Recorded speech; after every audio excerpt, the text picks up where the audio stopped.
Boris Johnson could link up with Nigel Farage and do a deal to create a whole new political party, but will climate change get in the way of it?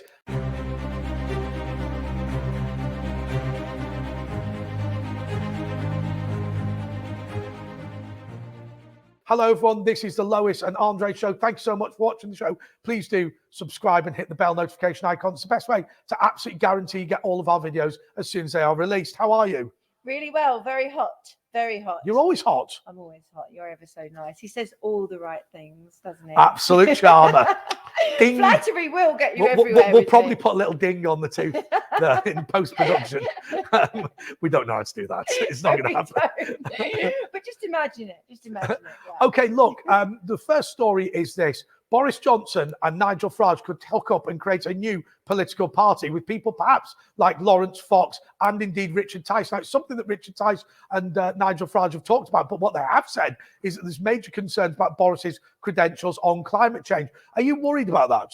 Yeah, I would be very worried about that because Boris Johnson has been one of the most intense advocates for the whole net zero stuff, pushing it further and faster, the whole electric car revolution, you know, as they describe it, the whole decarbonisation. I mean, he's been at the forefront of that. And to a lot of people, it doesn't make any sense because for a libertarian, someone that's supposed to care about not only business people, entrepreneurs, but also working class people as well, because that's his appeal, Boris. It's cross. Yes, class, that's right. You know, no groups are going to be more affected, entrepreneurs, working class people, more than the whole rush to net zero.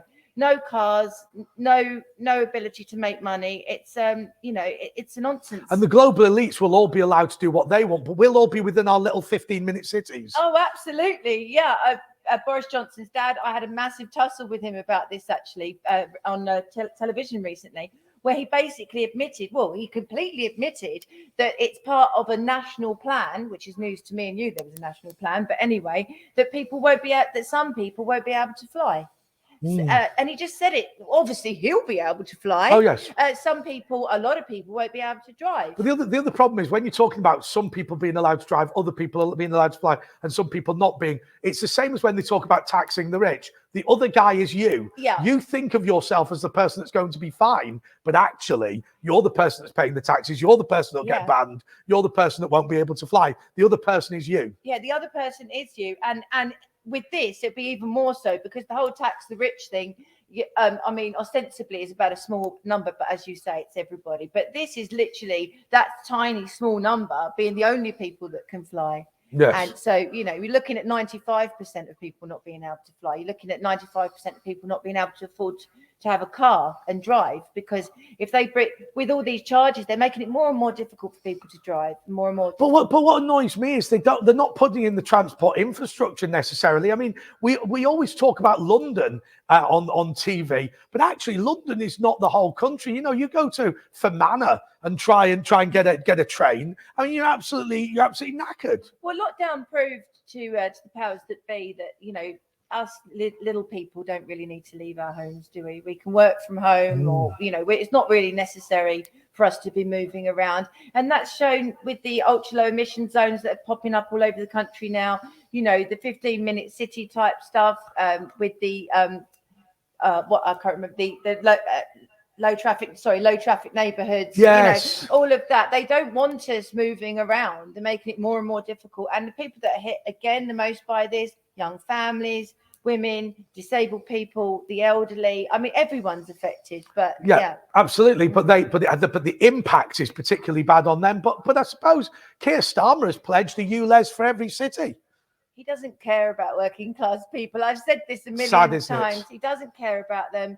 He sort of doesn't need them. A new political force would be absolutely wonderful, if only to give the Tories a kick up the backside, because they're not conservative. Well, I've got to be honest with you. I find it very, very difficult because there is unity on both the left and the right. Because remember, Labour's let down their people as well. Yeah. And you get forced into these political parties because for most people in the country, they're going to get a choice between Conservative Labour and Lib Dem. Yeah. And actually, many people are just going to say, well, I'll vote for the party which most reflects me. And political parties, their headquarters know you'll do that. They do know you'll do that, which is why it's a bit scary for the Tories if Nigel Farage does team up with Boris Johnson and the other people that you've talked about, because there will actually be potentially a chunk of MPs that might go over as well to keep their seats, and they could end up having a massive disproportionate impact in Parliament.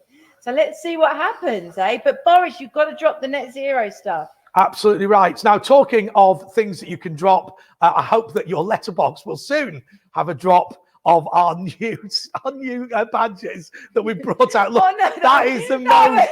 What was that? It was bad, Andre. That was bad. But your heart's in the right place. My heart is in the right place. Look, the reality is that we're a membership organisation. You can come along and join by going to the Car26 website, get on our Twitter as well, and obviously subscribe to this. And there's loads of stuff to buy there, because we want to get out and about and wear all these badges, really to upset people. But also there's a serious point to them as well, and it's to force to help other people who are more vulnerable than us, because many of us are able to wear badges in support of abolishing the net zero nuttery, but of course other people aren't. But the more people that do it, the better off. Absolutely. And we've had quite a flurry actually in the last few weeks of badges, hoodies, t-shirts, stickers, little CO2s, which is our mascot, which is a sunflower sort of stuffed toy sunflower. So it's been good actually. People have been posting their packages on Twitter, and which is quite exciting. They've been posting their packages on Twitter. No, not those packages. I post mine on OnlyFans. Really? If I had an OnlyFans, would you subscribe if I had an OnlyFans? Yeah. Oh, you gotta have one. Yeah. Are you interested? Are you interested?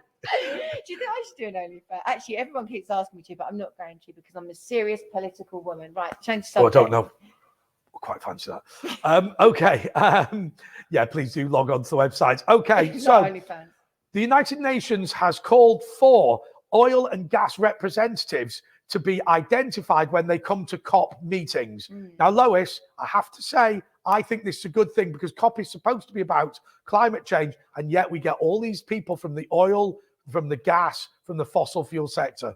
Yeah, I mean, I would agree that's a very good idea, but I would equally say that anyone who benefits directly financially from renewables, that needs to be clearly marked, and also anyone who directly, who directly benefits from electric vehicles or any changes in the law that are being done for net zero purposes.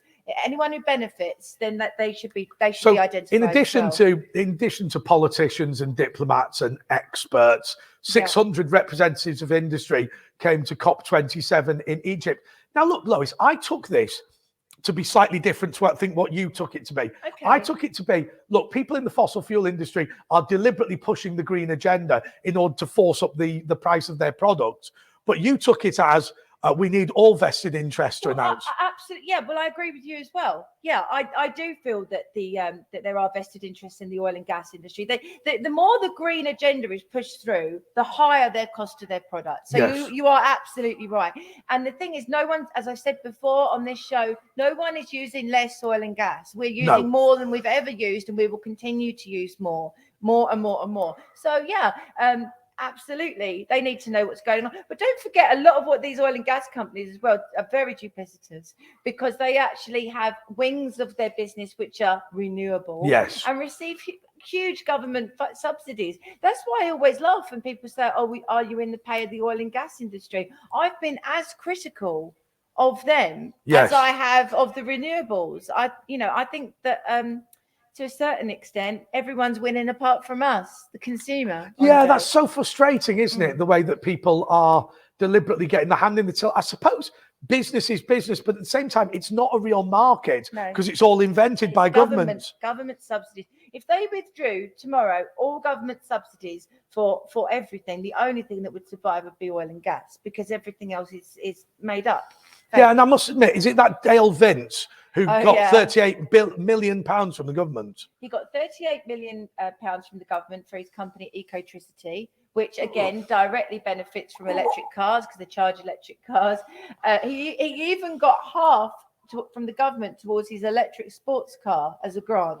I mean, this is the guy that's But worth millions. if you've got a company worth 100 million, how can you justify taking taxpayers' money?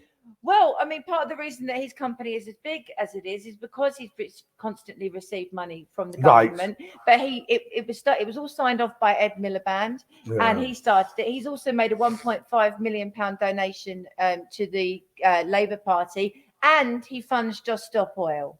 So life's good for him. It's so dodgy. It's unbelievable. Life is good for him, but not for anybody else. No. He's a former hippie, actually. And Malcolm McLaren famously said, never trust a hippie. Why can't you trust a hippie?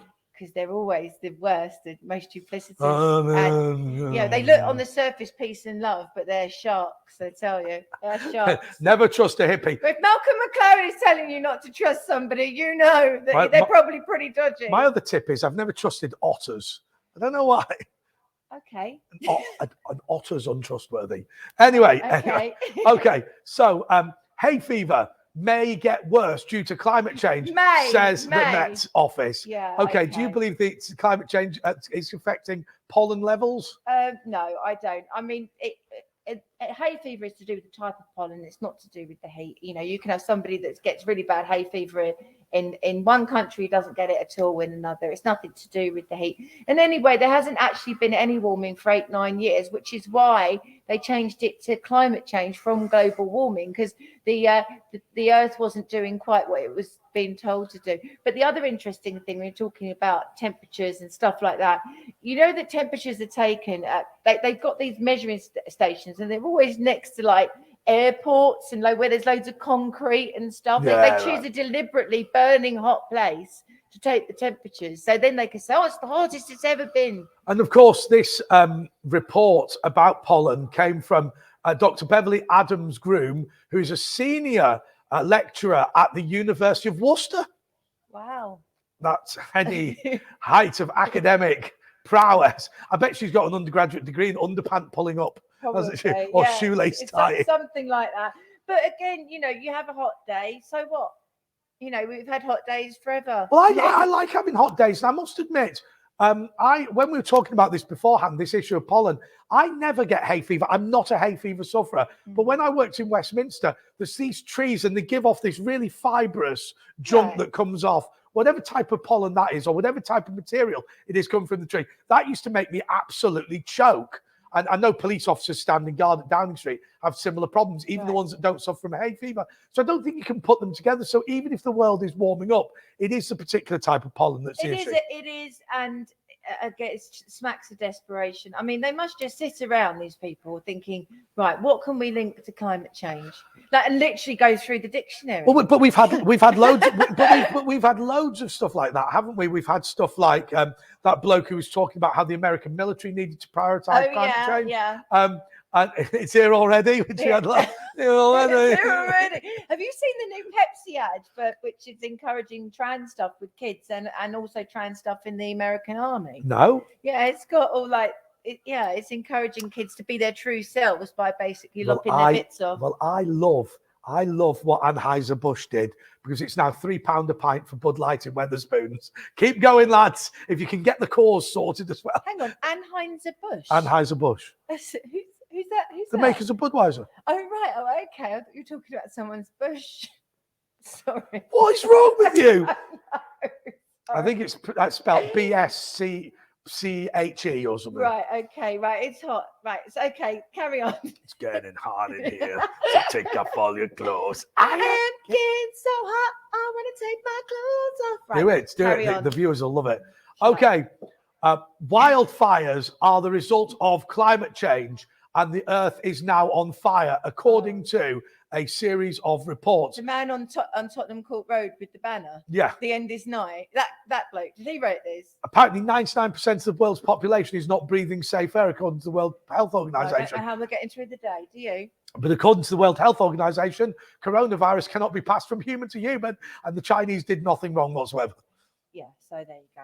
Yeah. But look, one of the things on wildfires, my family come from Greece, and I know that what happens with Greece is there will be periodic wildfires, and that just regenerates the forest, and it's a natural process. What's happened in more recent years is people have attempted to prevent forest fires and then small forest fires. And then, of course, what happens is one big one comes along and it causes significant problems. And quite often it's about poor management of the forest rather than climate change. Absolutely. It's like when they talk about droughts, mainly the problems are normally to do with reservoirs and to do, and when they talk about flooding, it's probably more to do with the fact that the floodplains have either not been built or have been built on. There's a management issue here, but they're trying to say that there's more extreme weather, there's more forest fires than ever before. And it's just not true.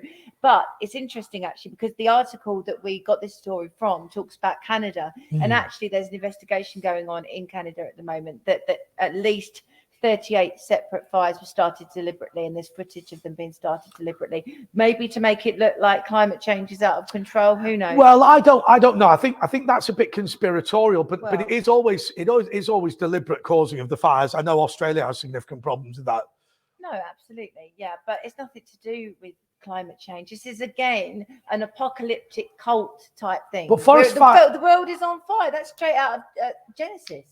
The first, the periodic. I don't mean Phil Collins. No, Jesus, he knows me, and he knows. It's just because we're hot today. We're killing. I know. We need a bit of global cooling. We do, yeah. Okay, but on the subject of trees, you'll love this one.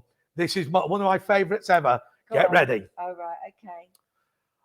CO2 is making trees larger, but it's also making them more brittle, and they don't carry any additional carbon even when they're made bigger. Lois, take it away. What an absolute load of rubbish. The reason they're having to write stories like this is because, fortunately, there has been a pushback against all this climate stuff. And one of the pushbacks that lots of scientists have been saying is actually CO2 is a benefit for the world. It's led to global greening.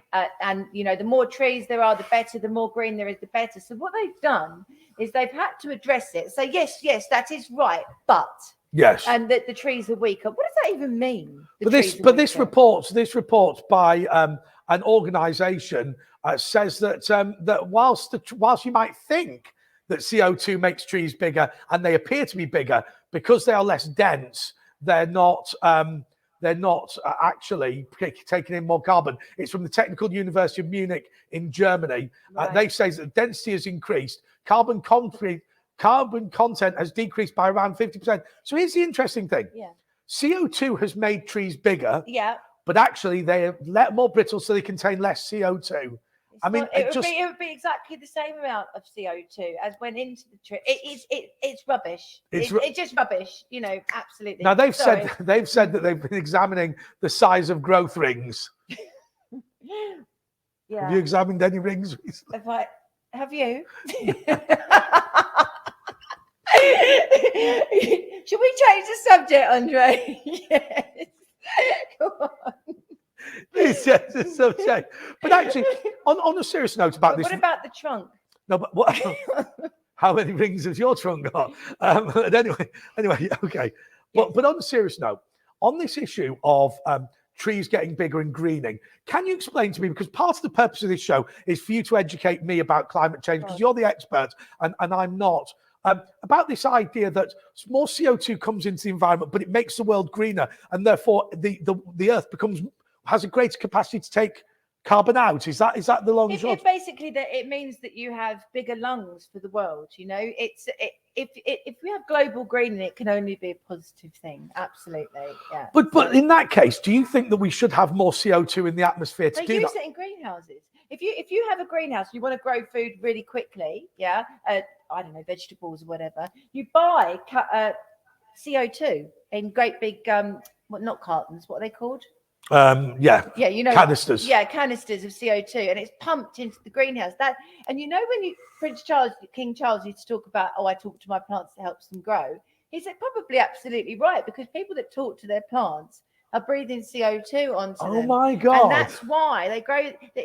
CO2. I've never thought of that. Yeah. So it's not the talking, it's the CO2. It's the CO2. So it's interesting that CO2 has been chosen by the powers that be, who are coming up with this neo-Marxist strategy as something that's so terrible, because you literally could not select one thing that's better for the world. But you presumably don't want more CO2 in the atmosphere because I don't know, do you? Well, a lot of scientists and the physicists that are not being shut down, or ones that have retired and so are able to actually speak their mind, say that we're actually quite close to having dangerous levels of low CO2. It's been much higher before. and we could actually do with some more. So there you go. Put that in your pipe and smoke it, greenies. Whoa! Because of course there is just this huge assumption that CO2 is absolutely a bad thing. Of course, equilibrium is the important thing. Yeah, absolutely. But the Earth regulates itself. You know, it totally Ah, does. but what about the whole idea that we've got we've overdeveloped the Earth, and so it can't regulate itself. So it of itself could, but we don't allow it to. In the past, we've had much higher levels of CO2. Right. And that was pre-industrial revolution, much higher, and it doesn't correlate to the temperature of the Earth. It's been much cooler than it is now, with much higher levels of CO2. So okay. Yeah. Well, I have to say it's. I think the story that trees are growing bigger because of CO2, but they're not taking in more CO2 because they're more brittle. I think anybody with any sanity would tell you that's garbage. It's a double think. But here is something that I think you're going to be really worried about. Oh, God. The Environment Agency has said that we're going to have to pay more for water, but we're going to receive less of it. That comes from the chairman of the climate change, the chairman of the Environment Agency, Alan Lavelle, somebody who I think has behaved really appallingly when it comes to river dredging, when it comes to support for sensible environmental policies. He's been an absolute roadblock to innovation. Well, I completely agree with you. And it's interesting. It's a good excuse, isn't it? You know, I haven't done my job properly, climate change. Yeah. You're going to have to, I haven't done my job properly. So you're going to have to use less water, pay more for it. But it's because of climate change, not because I'm absolutely rubbish at my job and I'm letting you down. Yeah. Yeah, absolutely. Yeah. I mean, I just, this usage of water thing drives me absolutely bananas because Britain is not a country that suffers from droughts. Britain is a country that has poor infrastructure when it comes to water. Yeah, completely. It's not a dry country. No, it's not. We're surrounded by water, but it's not a dry country. But we have lots of rain. It's again, climate change is a catch-all excuse, isn't it? But Lois, the Environment Agency is one of these executive agencies that now is just run completely by the political left, no matter who you vote for. Right. Are you not worried about the fact that time and time again, whichever way you vote, nothing changes because of institutions like the Environment Agency? Yeah, completely. I've talked on your show on Talk TV about this many times. You have, yeah. Yeah, you vote, but it doesn't make any difference. What they always say is, this is too important for politics. What that means is it's too important for democracy. Nothing's too important for democracy. Absolutely right. No, nothing. Absolutely right. No. And we should have more democracy. We should have more choice. I mean, that referendum on the EU, that gave them a good scene too, didn't it? Absolutely. Yeah. Absolutely. But what are we going to do about the fact that all of it at every level, and what you're teaching me is everything at every level has an ingrained view that is absolutely the same. So if you go from right at the top, the guys at Davos, the Tony Blairs of this world, to the UN, to the EU, they're all in step. They're all in step, even local councils. And so just along the way, I just don't understand where my democracy's gone. And what annoys me most of all is young people who think they're being rebellious by supporting this, and they're literally supporting Tony Blair and Davos. Well, the young people are going out on marches in support of government policy. I mean, I've never heard anything so ludicrous in my life. The Just Stop Oil people, they managed to get Keir Starmer to commit to not having any more oil and gas exploration in the North Sea. But he was going to do that anyway because he's taking money from Dow Vince, who makes donations to Just Stop Oil. It's just these kids going out thinking they're being rebellious. They're not being rebellious at all. Not at all. It's a joke. Okay, well, so climate change. Oh, look at this. I am so hot.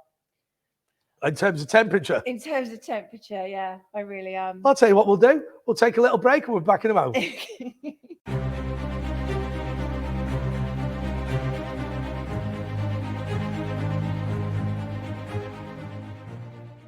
Hello and welcome back to the Lois and Andre Climate Change Show. Oh, all a bit cooled off now? My climate has changed. Yeah, what we did was I put Lois in a bikini and hosed her down, which was very enjoyable for all concerned. Thanks for that. Particularly members of the public walking past. That didn't happen, by the way. No. Okay, so the UN has attacked the UN has attacked fossil fuel firms and has said that they should be banned. What do we think of this? They should be banned. What, the fossil fuel companies should because be they banned? kneecap attempts to stop CO2. What? It's ludicrous. Even the renewables are completely dependent on there being oil and gas. The world does not work without oil and gas. But he's also said, and this is the Secretary General, Antonio Guterres, he said that fossil fuel firms are still reaping the benefits of imminent climate change. I'll tell you what they're reaping the benefits of, the way that we're pushing up the price of oil. Absolutely, by not doing proper oil and gas new exploration, by pushing money into renewables that don't work and that we can't store. It's a world without fossil fuels tomorrow would be a world where we would be in abject serious poverty overnight. I think that there's another serious thing that I think there's another serious thing that the Secretary General has said. He said the problem is not simply fossil fuel emissions, it's fossil fuels, period. Now, what I take that to mean is that even with things like carbon capture, even with things like usage of oil to not burn it, to put it into petrochemicals or whatever, all of that is against his religious belief. Well, yeah, and you're absolutely right. And it just proves it's nothing to do with alleged climate change, because it's all to do with pushing people into this sort of like feudal medieval system, and where we have no money and no rights and we don't do anything. That makes no sense whatsoever. So it's neo-Marxism. Yeah, that's right. So effectively, it's not just fossil fuels being burnt and creating CO2. It's fossil fuels being, well, it's oil being used, because of course the point you make is about the amount of oil being used for not heating, not lighting, not electricity. If there's thousands of products, for example, that are completely dependent on crude oil. What are the things like plastics? Well, anything with plastic in it, and almost everything you can possibly imagine has its roots and basis. So this computer that we've got here is made from crude oil, effectively. Everything is, yeah. So I mean, this is a serious comment, even though it sounds ludicrous, but this would all have to be made of wood. And the wood's got no density now, has it? The wood's got no density. It'd be very brittle wood. Almost every single item that you and I would use on a daily basis has some basis or some roots, excuse the pun, in but see, my logic would be, wouldn't it make sense to say, okay, we're not going to use oil for burning, we're going to use oil for plastics and whatever, and to make computers and to make, well, all sorts of things. But they don't want that either. No, it's completely disingenuous as well, because the renewable wind turbines are made in China using electricity to make them that's been made from gas-fired power stations, which they're building 2 or 3 a week. Yeah. And it's all made using. You need oil and gas to actually produce the wind turbines. So what exactly? Where is the energy going to come from? If they're saying it's going to come from renewables, but we can't use oil and gas to make the turbines, it's nonsense. Is it just then? I mean, I know that there's the do-gooder element, but let's be conspiratorial for a moment. Put the teeth back in. Do that. Bought and paid for. But if we want to do that, we could turn around and we could say, well, hang on a second. Why is it continually that they're destroying the Western world with all this? Because every time we try and innovate in any way, somebody comes along with a way of stopping us.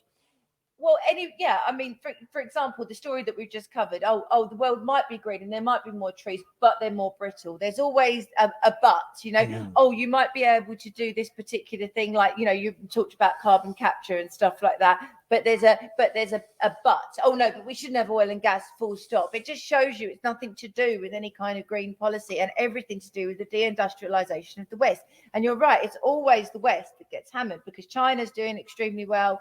Other countries are doing extremely well. Absolutely. Yeah. Okay.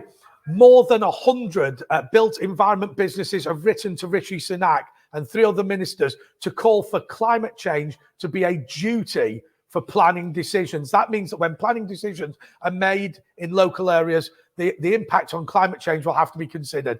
This is a disaster for a country that's already struggling to house the number of migrants it's bringing in. They don't care about ordinary people, and as you say, you know, you've got migrants being brought in. They don't care about them either. This is anti-capitalist. It's anti-growth.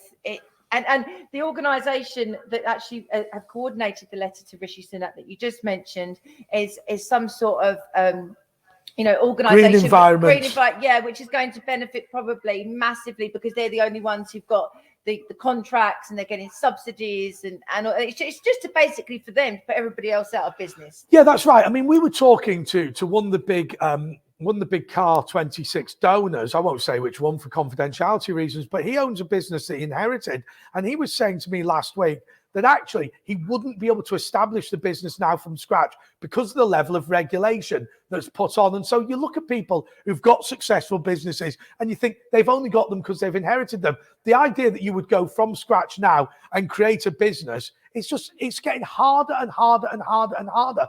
And somebody wants to put a little extension on their home, go for planning permission, suddenly they have to do an environmental impact. The impact of these environmental impact legislation it will mean that there's hardly any commercial buildings or any commercial property to rent because people are just offloading it rather than keeping it. Yes.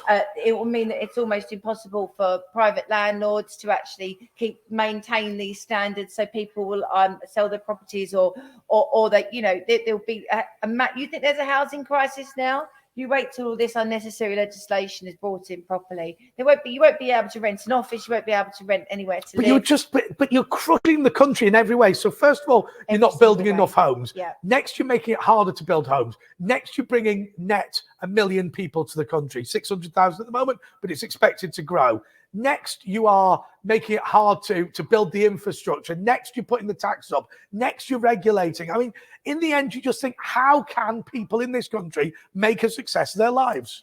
Well, they can't. But then, the outcome is that everyone has to be on a universal basic income. Yes. And there's no commerce. Yes. Which is, unfortunately, every single green policy that you see, when you dig under the surface or scratch the surface even slightly, you will see that it means more regulation, less freedom, more taxes, and less freedom of movement. Yeah. Every single policy. They absolutely seem to love it. Yeah. I mean, I just wonder, and the thing that's amazing, I'd love to ask you, why is it that people who love masks love climate change? People who wanted mandatory vaccinations also love COP28. Because it's all comes under the same banner of restriction and mass control, and they love it. They love it. They want everyone to be the same. And the suggestion that nanny state is benign is just ridiculous. Yeah, no, I completely agree with you. But this is slightly more insidious than that. This is to do with people, as you say, people who love the masks, love the climate change stuff, and all of that. You'll find that a lot of these people don't have any belief or faith in anything but greater than themselves. So they throw themselves into these quasi-religious things like climate change, like the COVID thing became. It became a religion. There's no doubt about it. Do-gooding. But these people want everybody to be exactly the same. They don't believe in inequality of opportunity. They want equality. And they get quite angry when you don't agree with them. Oh, well, you can't have any dissent. No, not with dogma. No dissent with dogma. Absolutely right. Yeah. Absolutely right. Okay, here's some good news for everyone. Farmers in Britain have been told to grow more grapes in order to survive because of climate change. Apparently, we're now going to have to become one of the world's biggest producers of wine. Now, I have to say, I find this utterly ludicrous. British wine, my understanding is that the reason that we are now growing grapes is because wine is a high-value product. British wine is a high-value product. Therefore, more people are keen on making it rather than going up against big American farms that can produce wheat, for half the price. That was my understanding. Well, yeah, I totally agree with you. And part of the article says warmer temperatures could force farmers to switch to more profitable arable farming by 2100. Now, that's 80 years away, nearly? Yes. I mean, this is quite possibly the most pointless article I've ever seen. Well, amazingly, these experts, once again, the co-founder of Balfour Winery, Richard Balfour Lynn, said there is an opportunity for the rising demand of grapes. No, who said that? Someone that produces grapes for wine. It's amazing. It is amazing. I can't believe it. I really can't. But don't forget, when we've had much warmer periods than this, in the medieval period and the Roman period in this country, where there weren't many planes flying around or Hummers on the road. Yeah, and the Neanderthal man didn't drive a Hummer. Or a hummus. I think the heat's getting to me, I think it's climate change. It's climate change. Climate change, yeah. So we've done it before, and but as I say, there hasn't actually been any. But here's the thing that's really years. interesting. This report about the need for more grapes being grown and how it's not going to be viable to grow wheat in England is research from the University of Exeter. Time and time again, these stories, and once again, I keep saying that you're partly educating me on this. Always university departments, isn't it? Yeah, because it's all about the old cashola. So how does that work? They get grants for producing. You can only get grants apparently from my contacts in the scientific community if you say that it's you're doing something to do with climate change. You have to have something in there to do with net zero or climate change. So hang on a second. This is circular though, isn't it? Because the government gets told by the powers that be, Davos, the UN, the EU, whoever it is, right? Tony Blair. They get told that it's all about climate change. Then they decide that they will only fund research into climate change. The universities then tell them that climate change is a disaster, and it just goes round and round and round, doesn't it? And people are making money all over the place. And guess what? The people that are making money from it are not the traditional entrepreneurs and the go-getters who in this country would have been the ones making money. They're the people who who are in public sector type people. They're the ones taking the bungs and the subsidies and all of that. Yeah. So they're laughing all the way to the bank. Anyway, I've got to read you this article from Akula.com. Okay. Akula.com says that museums and art galleries are attempting to do more than ever to support the battle against climate change. Do you think that they've got a grant or something from the Arts Council? Now listen. Politicians and businesses are doing a great deal for climate change. What about libraries and museums? Oh my God. Okay. The headline actually on this article is "What is the art world doing about climate change?" You know what? I almost feel like giving up when I see that. Well, Jenny Kendella has produced something called bird watching, which you can see. My favourite is happens in Essex a lot. Ottobong Nkanya is doing. I know him. No, I don't. No, actually, his name is Ottobong Nkanya. Right. Kanga. Okay, he's doing double plot, which is a woven textile, viscous interpretation of a tree. Well, I tell you what, that's got the edge on my daughter's interpretive dance for Sir David Attenborough, hasn't it? Bloody hell. I included this story on the serious note simply because the South Bank Centre is doing a Dear Earth thing as part of its Planet summer season. Also, the Hayward Gallery is doing all sorts of bits and bobs. It's just the way it's permeating into everyday life. Mind you, you're going to say to me, going to the Serpentine to see Ottobongo Nkanya's artwork is not everyday life, is it? Well, it is for some people, but no, it's not. But what you're saying is it goes across everything. Are you a big fan of Ottobong Nkanya? Yeah. he's brilliant. He is. I'm going to go and have a look, actually. So well done, Ottobong. It's not the Hayward Gallery, though, is it? It's the Brittlewood. The Brittlewood Gallery. Absolutely. Okay, look, let's finish off with something which I think is absolutely extraordinary and really important. A new report by physics.org is that Anatean populations from 1000 AD were actually pushed out as a result of climate change. I've included this, Lois, because it shows that climate change has been a problem. Natural climate change has been a problem for a significant amount of time. Yeah. Once again, it's the University of California. So once again, it's a university. But actually on this occasion, what they're talking about is who moved in and out of the Andes, as I say, from about 900 to about 1250 AD. Yeah, well, there has been obviously climate change for time immemorial in the world. But what they would argue, what the climate fanatics would argue is, yes, but we've seen a pace, accelerated change over the last 150 years since the Industrial Revolution. But that has actually been proven to be entirely false. So they're saying that they found 3,000 skeletal remains with fractures, which they say at 58 architectural sites in Bolivia, Chile, and Peru. Says that potentially there was wars over limited resources, not a big surprise, and that was a result of climate change. But what you're saying is that this will be interpreted, and to be fair, physics.org has not interpreted it this way.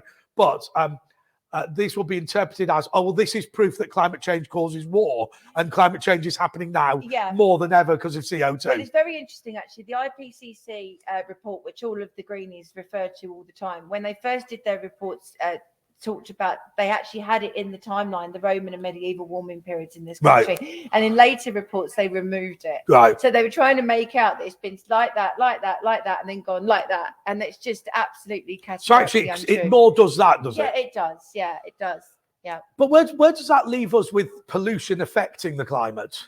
Pollution and the climate are two completely and utterly separate things. Yeah, people keep saying that to me. Yeah. It's CO2 and then particulates. Yeah, absolutely. And we need to make sure that we keep our pollution down to a minimum. But I tell you something, nothing is more polluting and bad for the environment than the cobalt mines, which where they get the stuff for the batteries for electric cars.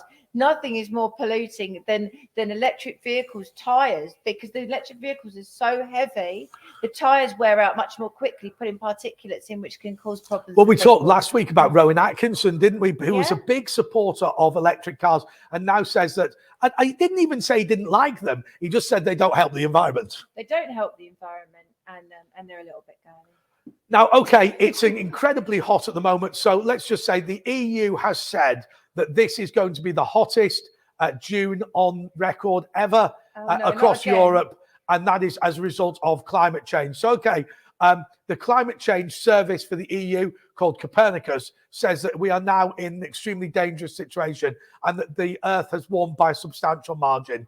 Are we sure?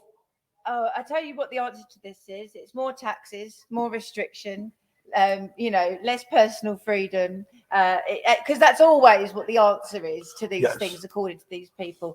They say temperature ever. Well, temperature's only been able to be taken accurately for the last 100 years. So ever is quite a big statement to make. And also you'll find that the temperature reading stations are always next to airports and stuff, with concrete and stuff like that. They always choose one of the most hottest places to take these readings. So I take that with a massive pinch of salt. You always have to think, who's benefiting from terrifying the life. I mean, how old is the Earth? It's in the millions of years, isn't it? Okay. Yeah. So we say it's the hottest since records began. Well, records only began 100 years ago. Yeah. The sample is 100. I mean, and very few surveys would just sample 100 people or 100 examples or whatever. You need to use the ice core data, and the ice core data categorically shows that we've had periods of warming, cooling throughout the whole history of the world. And that, Greenland is covered in ice and snow, isn't it? Yeah, it's called Greenland because it used to be green. Do you know what I mean? Come on. I thought it was called Greenland because basically we're trying to dupe you into visiting. But okay. Well, look, Lois, I just want to remind everybody that they've got to go onto our website and follow us on Twitter. And of course, not just subscribe to this channel, but also hit the bell notification icon, which is the best way to absolutely guarantee you get all of the videos as soon as they are released. So look, I have to say to you, it's a lovely warm day. It is. You're hot. It's hot. I think we should go for a beer. But you're not drinking anymore. I'm not drinking anymore. Oh, well, I'll tell you what. I'll have a 0.0 beer with you. You could have a Coca-Cola. I'll have a beer. I'll have a glass of milk, actually. Why would you have a glass of milk? I don't know. I like it. She's like a cat in many respects. Okay, so look, thanks so much for watching. Until next time, goodbye.